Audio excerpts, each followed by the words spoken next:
샬롬, 하나님의 평강이 여러분의 삶에 가득하시기를 바랍니다. 우리가 살아가면서 부끄러움이라는 말을 쓸 때가 많이 있잖아요. 근데 부끄러움이라는 단어가 어떤 맥락에서 쓰이느냐에 따라서 보통 한 세 가지 정도의 의미를 가집니다. 기본적으로 자신에 대한 수치심, 죄책감을 느낄 때 부끄럽다고 표현해요. 제일 부끄러울 때가 그런 거 아닙니까? 이제 몰래 트럭 뒤에서 용변을 보고 있는데 트럭이 갑자기 출발해 버리면 굉장히 부끄럽잖아요. 수치심 느껴지죠. 그런 것뿐만 아니라 뭔가 거짓말을 했는데 바로 그 자리에서 들통나 버린다거나 이럴 때 굉장히 수치심 같은 게 느껴지죠. 그걸 부끄러움이라고 합니다.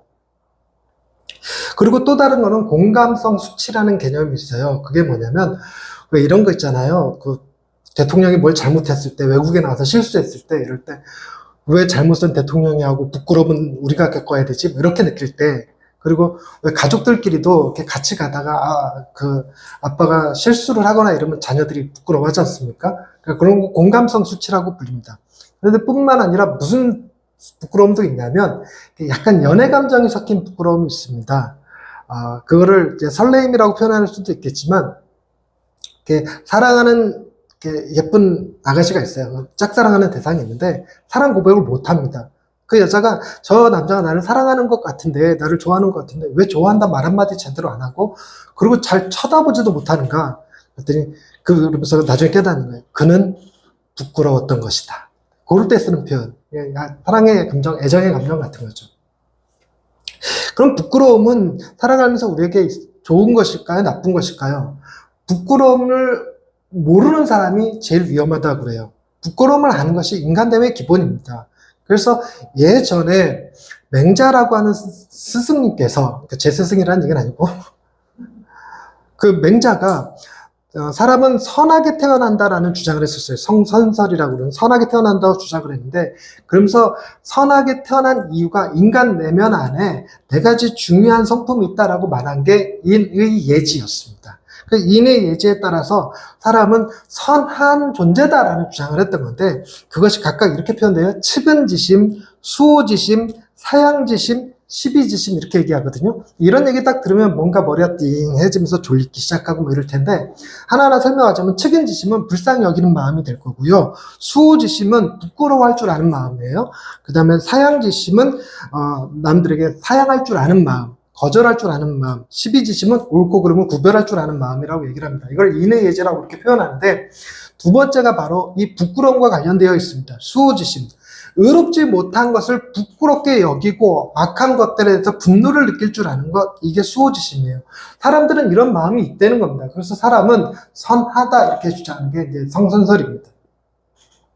그래서 어떤 의롭지 못한 것, 불의한 것들을 보면서 부끄러워할 줄 모른다면 그것은 인간이 짐승과 구별되지 못하게 만들겠죠. 그래서 그런 사람들, 부끄럽지도 않게 막 나쁜 일도 하고 그런 사람들을 짐승만도 못한 사람이다 이렇게 부르기도 합니다. 오늘 우리가 읽었던 본문 말씀에 이 부끄러움에 대한 이야기가 나옵니다. 예수님께서 너희는 나를 누구라 하느냐, 이런 신앙 고백에 대해서 우리가 참 많이 다뤘어요. 근데 그 신앙 고백 이후에 나온 메시지가 요한복음과는 조금 다르게 이 본문에서는 이 부끄러움이라는 주제를 끄집어 오셨습니다. 말씀을 한번 다시 보자면 이렇습니다. 38절입니다. 누구든지 이 음란하고 죄 많은 세대에서 나와 내 말을 부끄러워하면 인자도 아버지의 영광으로 거룩한 천사들과 함께 올 때 그 사람을 부끄러워하리라 이렇게 얘기했어요. 그래서 오늘 제가 설교 제목을 부끄러움을 당하신 주님이라고 잡았는데요. 여러분, 여기서 말하는 부끄러움은 기본적으로 세 가지, 수치심이냐, 공감성 수치냐, 아니면 사랑의 감정이냐, 어디에 해당될까요? 뻔하게 그런 거죠. 약간 공감성 수치를 얘기하는 표현이기도 합니다. 그래서 예수님하고 같은 부류로 취급되는 것이 기분 나쁘다라고 표현되어지는 그 부끄러움이에요. 근데 왜 이런 말씀을 하셨을까? 이런 말씀을 하신 그 배경을 좀 알아야 되는데, 우리가 생각할 때 왜 사람들이 예수님을 부끄러워했을까라고 생각하면, 예수님이 갈릴리 나사렛 시골 촌동네 사람이니까 부끄러워한다, 그런 개념은 아닙니다.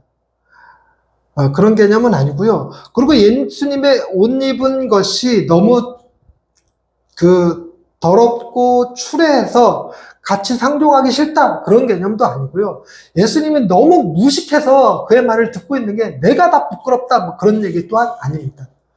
그런 예수님은 많은 사람들이 예수님을 존경했고 예수님을 따랐고 예수님의 이야기를 듣고 싶어 했어요. 그 예수님 주변에는 언제나 당시에 학자라고 불리웠던 바리새인들과 사두개인들이 포진해 있었습니다. 그리고 수시로 이 바리새인들은 예수님하고 논쟁하기를 좋아했고 와서 물었어요. 어떤 사람은 지혜를 얻어가기도 했죠. 그러니까 예수님이 단순히 시골 출신이고 옷 입는 게 더럽고 말하는 게 무식해서 부끄러워한다 그런 얘기는 아닙니다. 그럼 도대체 이 얘기를 왜 하셨을까? 이 얘기는요, 바로 죽음과 관련된 것이기 때문에 그렇습니다.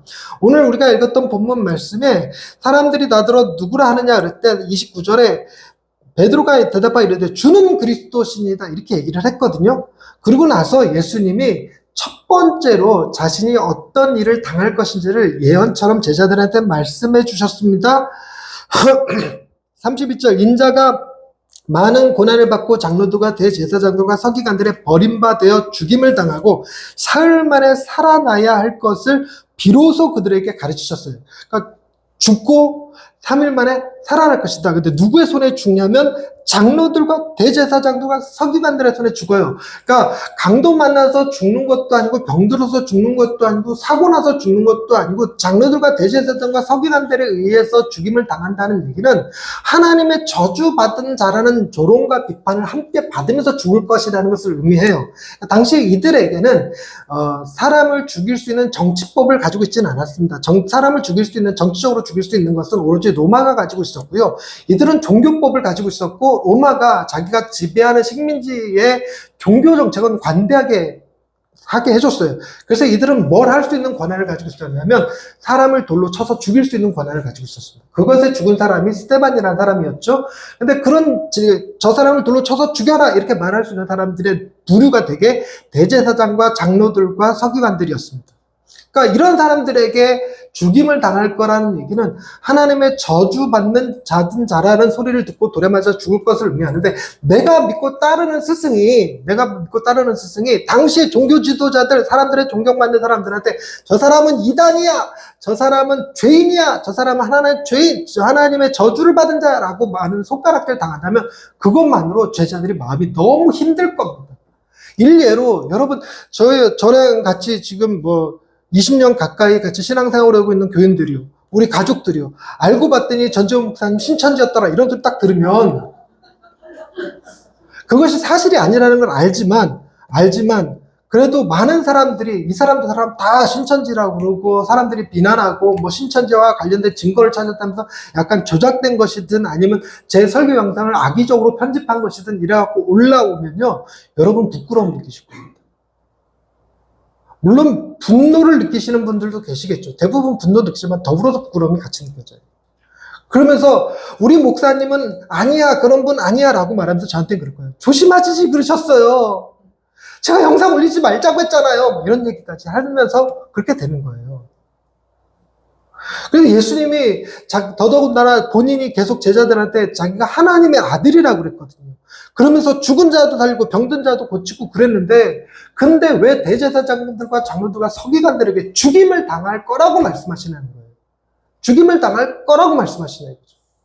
뿐만 아니라 이거는 다소 믿음 없는 말처럼 들릴 겁니다. 여러분 우리도 곧 있으면 전쟁 날 거고요. 지진도 우리나라는 예외가 아닐 거고요. 일본이 가라앉고 난 다음에는 그 태평양에서 그 지진 해일 쓰나미가 우리나라도 덮칠 거예요. 그래서 우리나라도 얼마 못 가서 망할 겁니다. 제가 이렇게 얘기하면 여러분 뭐라고 했어요? 왜 이렇게 믿음 없는 소리 하십니까? 하나님께서 우리나라를 축복해 주셔서 몇 년 안에 통일이 되고요. 북한에서 석유가 나오고요. 제7강국에서 석유가 터지고요. 우리나라는 전 세계를 호령하는 국가가 되고요. 2050년이 되면 한글이 세계 표준어가 되고요. 이런. 그렇게 생각하셔야죠. 이렇게 말할 수 있잖아요. 여러분 우리가 같이 신앙생활하면서 우리의 앞날이 시온의 대로같이 쫙 펼쳐질 거라고 얘기하는 게 맞지 니들은 고생할 거야. 니들의 때는 다 인생 헬조선에서 경쟁식 가운데 도태될 거고 니들은 살기 힘들 거고 이렇게 얘기하는 게 그게 믿음이라고 생각되겠습니까? 예수님이 하시는 말씀이 딱 믿음 없는 사람들 소리같이 들리는 거죠. 그런데다가 정말 이해 안 되는 건요. 여러분, 부활이라고 하는 개념이요. 예수님께서 3일 만에 살아날 것에 대해서 말씀하셨는데, 우리는 그 부활에 대한 얘기를 많이 들었고, 예수님이 실제로 부활하셨으니까 역사적 사건으로 부활을 경험했고요. 그래서 부활에 대해서 머릿속으로 크게 저항감이 없습니다. 그러나 예수님의 제자들은요, 이 부활에 대한 저항감이 굉장히 큽니다. 당시에는 바리새인들과 서기관들이 바리새인과 사두개파가 양대 종교 지도자들이었어요. 양대 종교 지도자들이었는데 부활에 관련해서 사두개인들은 없다고 주장했던 사람들입니다. 부활 같은 거 없다. 영도 없고 천사도 없고 없다. 그래서 그 사두개인들 중에 일부는 예수님한테 와서 한 여자가 남편이 죽었는데 그 뒤로 그 동생들 7이랑 같이 결혼해서 7들 다 죽었습니다. 그러면 부활이 있다면 부활했을 때 이 여자는 누구의 아내가 될 것입니까? 이런 질문을 할 정도로 부활에 대해서 굉장히 부정적이었습니다. 그러니 사두개인들은 당시에 종교 지도자들이었고 제사를 집례하는 사람들이었어요. 그러니까 제가 만약에 여러분 부활이 없다라고 주장하면서 여러분한테 예배도 인도하고 집례하는데 여러분들이 제 앞에서 부활이라는 얘기 할 수 있을 것 같으세요? 못합니다. 어떤 분들은 저한테 아예 세뇌당해갖고 다른 사람들이 부활 얘기하면 이런 무식한 것들 부활 있긴 어딨어 다 우주의 먼지가 될 뿐이야 이러고 생각하게 될 거란 말이죠. 그 영향력이 무시 못합니다. 그래서 이스라엘 사람들의 대다수가 부활에 대해서 부정적인 견해를 갖고 있었어요. 그런 거 없다는 거죠. 뿐만 아니라 바리새인들은 그래도 부활은 있다고 얘기했습니다. 바리새인들은 부활이 있다고 얘기했는데 그 바리새인들이 얘기하는 부활은 언제의 부활이냐면 지구 종말의 때의 부활이에요. 지구 종말의 때 인류의 역사가 끝나는 그때 우리는 다시 살아날 것이다 라고 하는 생각은 가지고 있었지 사람이 죽은 지 3일 뒤에 살아나는 일은 없다는 거죠. 인류 역사의 한 복판에서 부활이라는 개념은 없어요. 실제로 그들이 말하는 부활이라고 하는 것은 여러분 우리도 묘하게 사도신경을 하면서도 몸의 부활을 고백하는 종교임에도 불구하고 우리가 부활 혹은 죽어서 하나님 나라에 갈 때 무슨 생각하냐면 약간 유령 같은 느낌 생각하거든요. 그게 이제 어릴 적에 미국 고스트 이런 만화 많이 보신 분들은 다리도 없는 유령 있죠. 이렇게 쉼표 마냥 이렇게 생겨있고 공중 떠다니는. 그리고 한참 유령 괴담 있을 때 머리로 콩콩 물구나무 수채로 콩콩콩 뛰는 그런 거 생각할지도 모르는데 그게 아닙니다. 실제로 우리 몸을 지닌 부활이에요. 몸을 지녀서 먹을 수 있고 만질 수 있는 부활이죠. 이게 굉장한 건데요. 여러분 인류가 굉장히 기술이 발전해서 과학이 발전해서 먼저 죽은 자녀를 AI로 영상을 만들어낼 수 있어요. 영상을 만들어내서 그 아이와 대화를 나눌 수 있는 것이 있지만 그러나 못하는 게 뭐냐면 그 아이를 안을 수는 없어요. 그 아이를 볼 수 있고 말하는 걸 들을 수 있지만 안을 수는 없죠. 그런데 우리가 말하는 부활은 그 안을 수 있는 부활이에요. 다시 만나서 끌어안을 수 있는 부활. 그게 몸의 부활이거든요. 근데 예수님께서 그 몸의 부활을 3일 뒤에 일어나겠다. 이게 3일이라는 개념도 약간 상징적인 개념이죠. 실제로 3일이냐? 즉 3일이면 몇 시간? 내가 너한테 물으기 잘못했어. 오, 빨랐어. 생각보다 빨랐어. 72시간. 근데 예수님이 72시간 만에 부활했느냐? 그런 건 아니에요. 48시간 좀 넘었어요. 48시간 좀 하루하고 조금 넘는 시간이거든요. 그러니까, 우리가 금요일 날 오후에 돌아가시고, 주일날 새벽에 부활하신 겁니다. 그러니까 72시간이 아니에요. 그런데 이제 상징적으로 3일인 거죠. 여러분, 3일이라는 개념이요. 사람이 죽으면 바로 영원히 떠나지 않는다고 믿었어요. 그거는 동서양이나 어디나 다 대부분 비슷비슷합니다. 사람이 죽으면 바로 영원히 사라진다고 생각하지 않았어요. 그리고 임사체험이라고 그러죠. 사람이 죽었는데 다시 살아나는 경우도 있어요. 물론 5분 안에 살아나고 10분 또 1시간 이내에 살아나고 이런 건 있지만 하루 지나서 살아나는 일은 잘 없긴 할 건데 우스갯소리로 그런 소리도 해요. 할아버지가 심장마비로 돌아가셨어요. 병원에서 의사 선생님이 사망하셨다고 해서 냉동실로 이렇게 들어가는 판에 이분이 깨어나신 거예요. 깨어나고 할머니한테 할멈 나 깨어났으니까 좀 나 좀 꺼내줘 그랬더니 할머니 아이고 인간아 의사가 죽었댄다. 의사가 네가 뭘 하냐 이랬다는데 이제 그런 우스갯소리도 하기는 합니다만 우스갯소리라고 했는데 안 웃어주기가 민망하긴 한데 3일이라는 시간은요 그럴 가능성이 사라진 시간입니다. 그럴 가능성이죠. 그래서 시체가 부패하기 시작하는 시간이에요. 그래서 예수님의 부활의 때에 찾아갔던 여자들이요, 예수님의 부활을 맞이하러 간 게 아닙니다.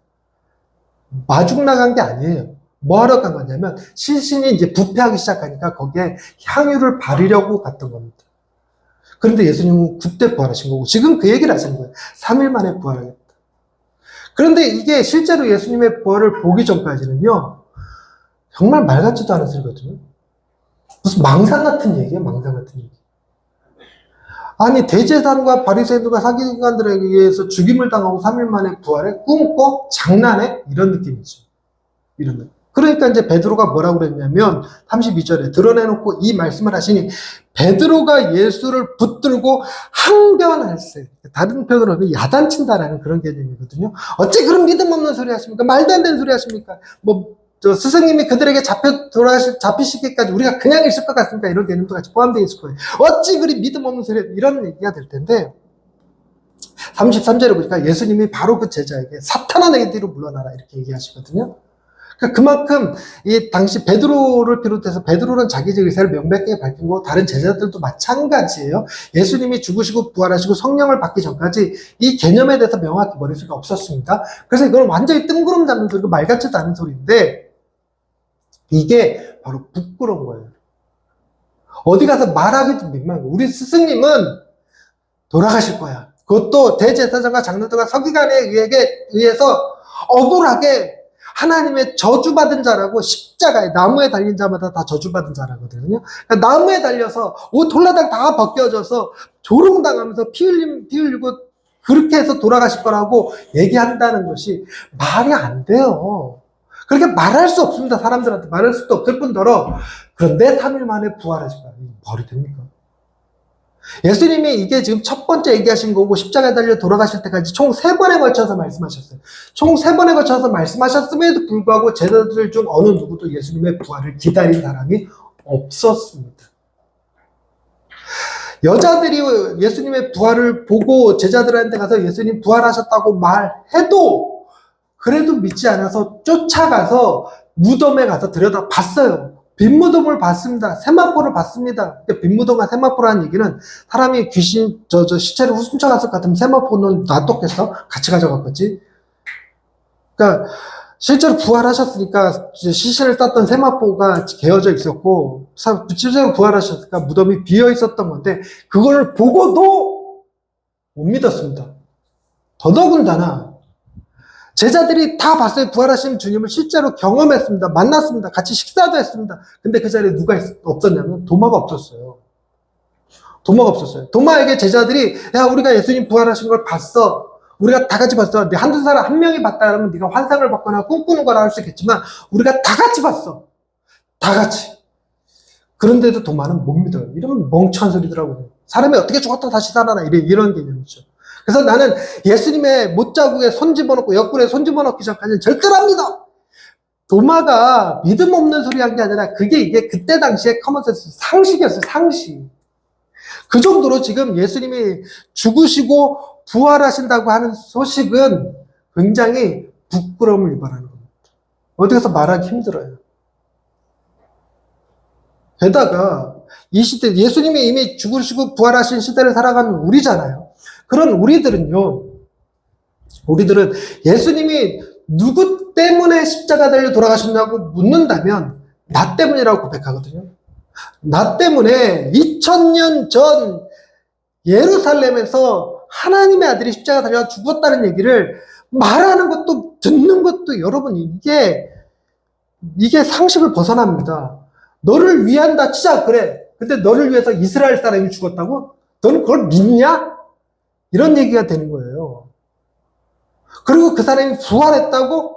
야, 우리나라 전설도 아니고 이스라엘에 전해져 오는 그 말 같지도 않은 전설을 그게 너랑 관련이 있다고? 이게 얼마나 부끄러운 얘기입니까?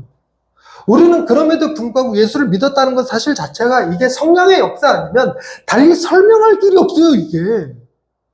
어떻게 2000년 전 이스라엘 지구 반대쪽에서 일어났던 그 일이 나를 위한 일이었고 나 때문에 죽은 일이었고 내가 예수님과 함께 같이 부활한 거라고 이런 고백을 한다는 것 자체가 무식의 끝판왕처럼 느껴지는 거죠. 야만족도 아니고. 그래서 그냥 맹신이고, 그러니까 종교인들은, 기독교인들은 다 하나같이 이상한 것들이라고, 상식이 안 통한다고, 말이 안 통한다고, 이렇게 얘기할 수밖에 없는 거예요. 그럼 우리는 어떨까요? 부끄러워집니다. 그래서 어디 가서 기독교인이라고 말하기 싫어요. 뒤에다가 물고기 그림 안 붙입니다. 진짜 다른 사람들이랑 같이 밥 먹을 때 기도 안 하죠. 하나님 감사합니다 이러고 먹지. 그렇습니다. 저는 그나마 낫죠. 직업이 목사니까 제 앞에서 그렇게 비아냥거릴 사람은 없는데, 여러분들은 그렇죠. 여러분들보다 좀 더 공부를 많이 했다고, 철학적으로 인문학적으로 공부 많이 했던 사람들이랑 대화 몇 마디 하면요, 바로 깨갱입니다. 뭐라고 말도 더 못 쳐요. 그러면서 괜히 부끄러워집니다. 괜히 부끄러워져요. 저랑 같이 스터디 하시는 목사님들 중에 한 분이 대령으로 예편하신 분이 계십니다. 근데 대령으로 예편하고 무슨 신학교를 갔냐고, 왜 그랬냐고 그랬더니, 대장님이라고 부르는데, 대대장으로 계실 때, 교회에 아주 열심히 있는 부장지사님이셨대요. 그 부대 교회. 그래서 청년부 성경교육을 담당하셨는데, 제7일 안식교 그 청년들이 들어왔대요. 그분 표현은 제7일 안식교 인원들이 들어오니까 이렇게 표현해요. 거기는 인원이란 말을 쓰더라고. 인원들이 들어오는데 걔네들이랑 대화하는데 말빨이 딸리더래요, 자기가. 걔네들을 말로 못 이기겠더래요. 그래갖고 내가 쟤네들을 말로 이기려면 내가 공부하는 수밖에 없겠구나. 그리고 그때부터 신학교를 다니기 시작했답니다. 그러니까 그분이 왜 신학교를 다녔는가? 그들 앞에서 부끄러워서, 청년들 앞에서, 제7일 안식교 이단들 앞에서 부끄러워서 신학 공부를 하시고, 결국은 신학 공부했는데, 목사 되려고 신학 공부를 한 건 아닌데, 걔네들을 잘 가리킬 목적으로 신학 공부를 하셨는데, 그게 되나, 어디 신학 공부했는데. 그래서 교회를 개척하셨어요. 그래서 저랑 같이 스터디하고 계십니다. 그래서 저희 집에는 군용, 그렇게 푹 잡아당기면 먹을 수 있는 전투식 양이, 전투식 양이 있어요. 그런데 예수님이 단순히 내가 죽고 부활할 거다까지만 얘기를 했으면 그나마도 조금 나을 텐데, 근데 34절에 이런 말씀을 하십니다. 무리와 제자들을 불러 이르시되 누구든지 나를 따라오거든 자기를 부인하고 자기 십자가를 지고 나를 따를 것이니라. 누구든지 자기 목숨을 구원하고자 하면 잃을 것이요 누구든지 나와 복음을 위하여 자기 목숨을 잃으면 구원하리라. 여러분, 이 말이요, 그냥 우리는 십자가 목걸이 하고 잘하는 얘기가 아니잖아요. 그러니까 아침에 일어날 때 십자가 목걸이가 뒤에 있어갖고 나는 날마다 십자가를 지고 일어나, 이런 개념이 아니니까. 그때 당시에 십자가는 이 말하기가 되게 재수없는 말이었고, 십자가라는 단어를 들으면 귀를 씻어야 될 만큼 재수없는 단어였어요. 근데 그 십자가를 말하는 것도 아니고 듣는 것도 아니고 짊어지고 따라야 된다고? 사람들이 십자가를 진 사람한테는 절대로 좋은 말 하지 않습니다. 다 침뱉고 돌 던지고 조롱해요. 근데 그 십자가를 지고 살아가야 된다고? 세상 사람들의 조롱과 비판과 침뱉음 당하면서 살아야 된다고? 그게 제자라고? 그게 그리스도를 따르는 거라고? 이 말이요, 잘 받아들여지지 않아요. 우리가 생각하는 예수 믿고 따르는 거는 예수 믿고 복 받고 자녀 잘 되고 부자 되고 건강해지는 거지, 세상 사람들한테 조롱받는 거 아니란 말이에요. 그래, 의식적으로 내 머릿속에서 내가 십자가를 지고 살아야 된다는 생각을 밀어냅니다.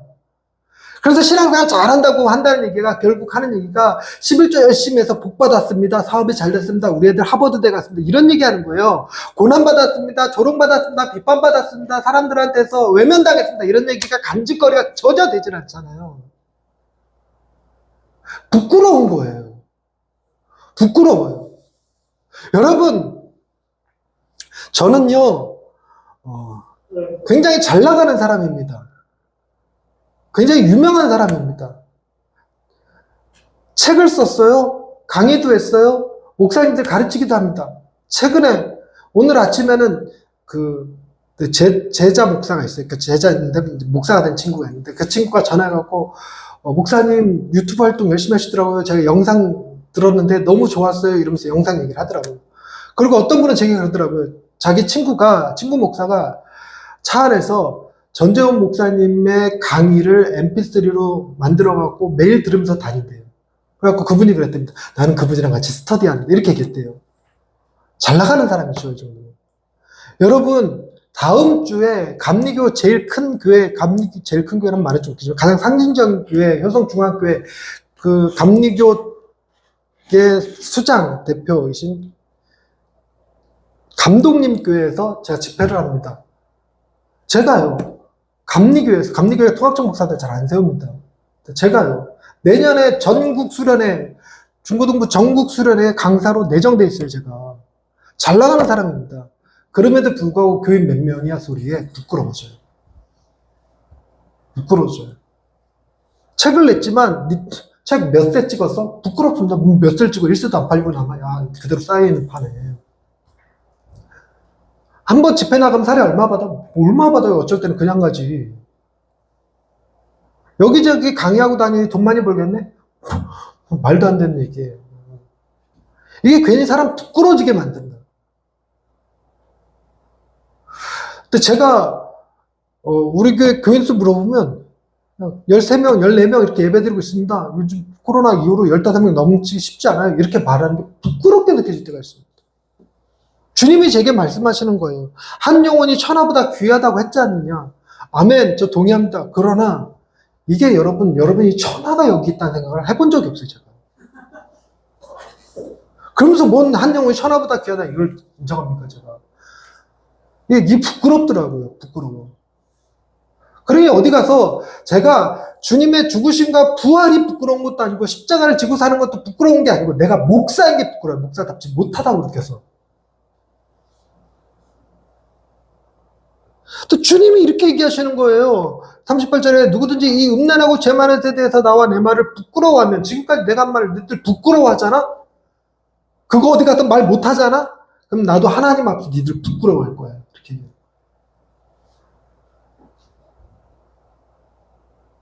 이게 여러분, 주님이 나를 부끄러워하신다?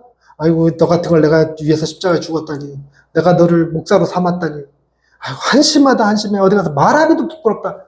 여러분, 이거 정말 비참한 기분이거든요. 비참한 기분. 그런데 여러분, 예수님이 과연 그러실까? 우리가 예수님을 부끄러워한다고 주님도 우리를 부끄러워하실까? 그러실 분은 아닙니다. 뭐 때문에 아니냐? 일단 히브리서 12장 2절 말씀을 한번 보십시다. 히브리서 12장 2절. 부끄러움과 관련해서는 이 말씀을 꼭 봐야 되거든요. 히브리서 12장 2절. 부끄러움과 관련해서는 꼭 읽어야 되는 구절. 2절. 한 목소리 읽을 거예요. 한 목소리. 시작. 믿음의 주요 또 온전하게 하시는 이인 예수를 바라보자. 그는 그 앞에 있는 기쁨을 위하여 십자가를 참사 부끄러움을 개의치 아니하시더니 하나님 보좌 우편에 앉으셨느니라. 여러분, 예수님께서 부끄러움을 개의치 않았다. 지금 예수님이 장로들과 대제사장들과 서기관들에게 죽임을 당하시고 이거를 뭐라고 지금 여기서 표현하신 거냐면 부끄러움이라고 표현했어요. 부끄러움. 근데 부끄러웠으나 참았다 이렇게 표현하는 게 아니에요. 내가 부끄러웠으나 너희들을 위해서 참았다 이런 개념이 아니라 부끄러움을 아예 신경도 안 썼다요. 개의치 않았다는 겁니다. 여러분, 예수님이 당하신 부끄러움은요, 예수님이 당하신 수치는요, 십자가에 달려 죽는 것 자체가 수치인데 온몸 옷이 다 벗겨지고요, 그 옆에 당대에 가장 유명했던 강도 둘을 세워서 똑같은 취급받게 했고요, 사람들한테 손가락질 당하게 했고요, 침뱉음 당하게 했고요, 다른 사람들은 3일 이상 사는 십자가에서 반나절도 안 돼서 돌아가신 만큼 허약한 모습이셨어요. 엄청나게 부끄러운 사건이죠. 금찬하게 부끄러운 사건. 그런데 그 부끄러움을 개의치 않았답니다. 여러분, 이 개념을 잘 이해하셔야 되는데, 여러분, 도대체 누가 무슨 일로 이런 일을 겪으면서도 부끄러움을 개의치 않을 수 있을까? 그것은요, 오로지 그 일이 어떤 특정한 의미를 가지고 있어야지만 가능한 거예요. 특정한 의미를 가지고 있어야만 되는 거. 그게 무엇일까? 12장 2절 말씀에 예수님을 믿음의 주가 되신다. 그리고 온전하게 하시는 분이시다라고 얘기합니다. 그분이요 십자가에 달려 죽으시고 부활하셔서 하나님 보좌 우편에 앉으신 그 사건은요 우리에게 믿음을 주는 거예요. 사람이 믿음이 있고 없고가 삶의 질이 완전히 다릅니다. 생각의 차이도 완전히 달라요. 믿음 있는 사람이 정체성도 확실히 안정되어 있고요. 믿음이 있는 사람이 마음의 평강도 더 커요. 작은 것에도 감사할 줄 압니다. 그러나 믿음이 없으면요 사람이 계속 불안합니다. 자기가 누군지 정의 내리는 것도 쉽지 않아요. 근데 예수님이 믿음의 주가 되십니다. 명백하게 살아 역사하시는 하나님이 나의 아버지 되게 하시고 그분이 나를 사랑하시는 분이시라는 고백을 갖게 만드는 거 그분이세요. 근데 그분이 우리에게 온전할 것을 요구하는 분이 아니라 온전하게 만드실 분이라는 거예요. 온전하게 만드실 분. 무엇으로? 당신이 십자가에 달려 죽으심으로. 그래서 우리는 그 개념을 너무너무 잘 알고 있는 게 예수님께서 십자가에 달려 죽으시면 우리의 모든 죄가 다 사함받고 우리도 그분의 의로움을 덧입게 되며 우리도 하나님 앞에서 하나님이 예수 그리스도를 바라보며 하시는 모든 말씀이 다 우리에게 해당되는 말씀. 이는 내 사랑하는 아들이요 내 기뻐하는 자라는 말씀이 고스란히 우리 것이 되게 해주시는 일이거든요. 그 일을 위해서 부끄러움을 개의치 않으셨다는 겁니다. 그런데 단순히 그 정도로 끝나는 게 아니에요. 여러분, 제가 목사임에도 불구하고 어디 가서 막노동 할 수 있어요. 목사님들 그러시는 분들 많습니다. 뭐 김치 배달을 하거나 저 알바를 하거나 이런 거 할 수 있습니다. 택시 운전을 하거나 할 수 있어요. 목사인데 내가 체면이 있지? 목사인데 그런 일을 한다고 뭐 할 경우는 할 수 있을 것 같아요? 자녀들 굶으면 다예요. 자녀들 입에 먹을 거 넣을 수 있다고 생각하면 다 합니다.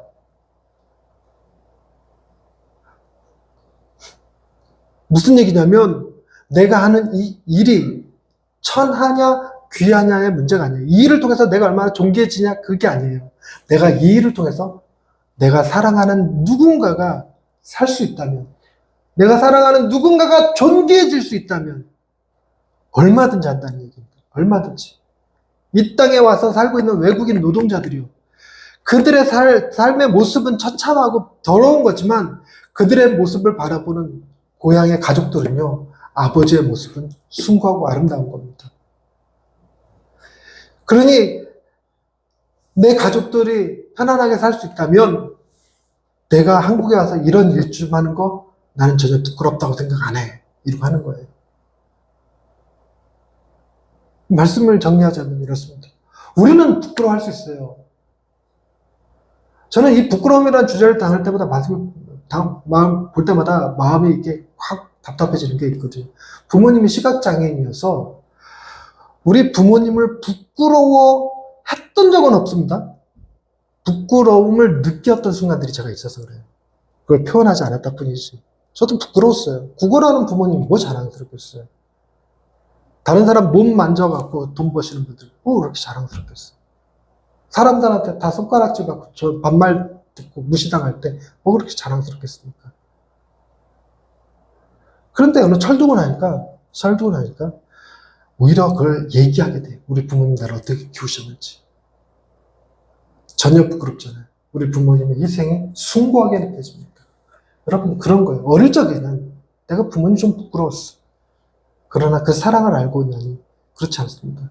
우리가 바로 그와 같이 되는 거예요. 여러분 우리가 주님이 하시는 말씀들 십자가에 죽으시고 부활하실 거고 우리도 십자가를 지며 따라가야 된다는 이 말들이 얼핏 들으면 부끄러운 얘기지만 말하기 부끄러운 얘기지만 그게 나를 위한 사랑이었다면 그래서 그 사랑 때문에 부끄러움을 개의치 않으시고 그 일을 감당하셨다면 그 사랑이 내게 너무 감격스러워서 우리도 철들면 부모님 자랑하듯 우리도 신앙이 자라고 믿음이 자라면 예수님이 나의 자랑, 예수님이 나의 기쁨이 된다는 놀라운 일입니다. 뭘로 가능하다고요? 주님이 우리를 사랑하셔서 부끄러움을 개의치 않으셨다는 것 때문에 그렇습니다. 그분은 개의치 않았다 표현하지만 십자가 위에서 그분은 우리가 받았어야 할 모든 부끄러움을 친히 당하시고 우리는 떳떳할 수 있게 하셨습니다. 하나님 앞에서 자랑스럽게 사랑스럽게 존귀하게 여김받도록 해주셨습니다. 주님은 여러분들의 부끄러움을 친히 다 감당하시고 우리에게는 그분의 사랑을 충만하게 부어주셨습니다. 기도하십시다. 하나님, 세상을 살아갈 때 필요한 것들이 많이 있겠으나 그 중에서 나를 위한 위대한 사랑을 경험하는 것만큼 중요한 일은 없을 것 같습니다. 부모님의 사랑, 어머니의 사랑이 우리를 살아가게 하는 힘입니다. 그러나 믿음의 눈을 뜨고 보면 어머니의 사랑, 아버지의 사랑보다 훨씬 더 큰 우리를 위하여 부끄럼도 개의치 아니하시고 십자가에 달려 죽으신 예수 그리스도의 사랑이 우리를 감격케 합니다. 그 사랑이 우리를 당당하게 하고 그 사랑이 내가 예수님을 믿는다라는 고백을 서슴없이 할 수 있게 해줍니다.